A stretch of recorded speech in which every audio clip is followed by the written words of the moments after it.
Bonjour, mon nom est Jessica Maltais, je suis physiothérapeute chez Action Pro Santé. Aujourd'hui, j'ai fait une petite capsule pour vous parler de la physiothérapie pédiatrique en collaboration avec Vie de parents.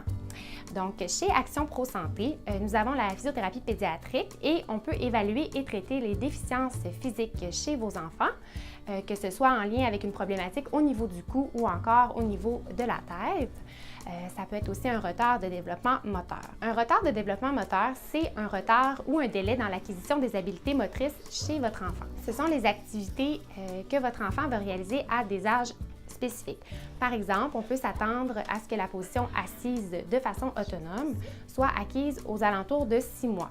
Maintenant, qu'est-ce qu'un torticolis? Un torticolis, c'est une raideur au niveau du muscle du cou qui va amener une inclinaison et une rotation de la tête de votre enfant. Qu'est-ce qu'une plagiocéphalie maintenant? La plagiocéphalie, c'est un aplatissement au niveau de l'arrière de la tête d'un seul côté. Il existe plusieurs types de déformations au niveau de la boîte crânienne du bébé. Ça peut être une brachycéphalie aussi, qui est un aplatissement au niveau des deux côtés de la tête de façon symétrique, ou encore une scaphocéphalie qui est chez les plus grands prématurés, qui va être un allongement de la tête d'avant-arrière. Les causes possibles d'un torticolis ou d'une déformation de la tête de votre bébé, ça peut être dû à un mauvais positionnement ou une compression dans le ventre de la mère, un accouchement difficile qui a nécessité l'utilisation de forceps ou de ventouses, ou encore un positionnement prolongé de votre bébé sur le dos, donc par exemple dans la coquille, les balançoires ou des bancs vivants. Les os du crâne de votre bébé commencent à se souder aux alentours de 7 mois. Avant cet âge-là, la boîte crânienne est assez malléable, donc assez souple.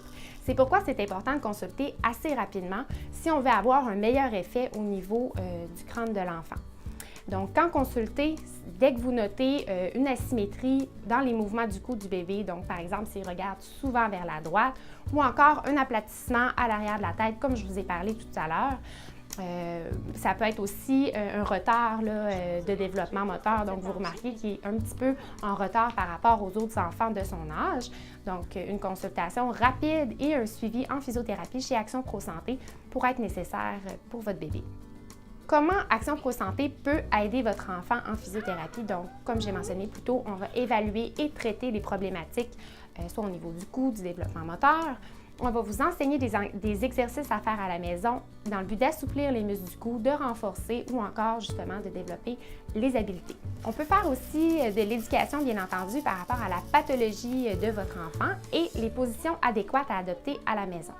Finalement, on peut référer aux besoins à des services plus spécialisés, par exemple s'il y a des retards de développement moteur plus importants ou encore une plagiocéphalie sévère qui nécessiterait le port d'un casque.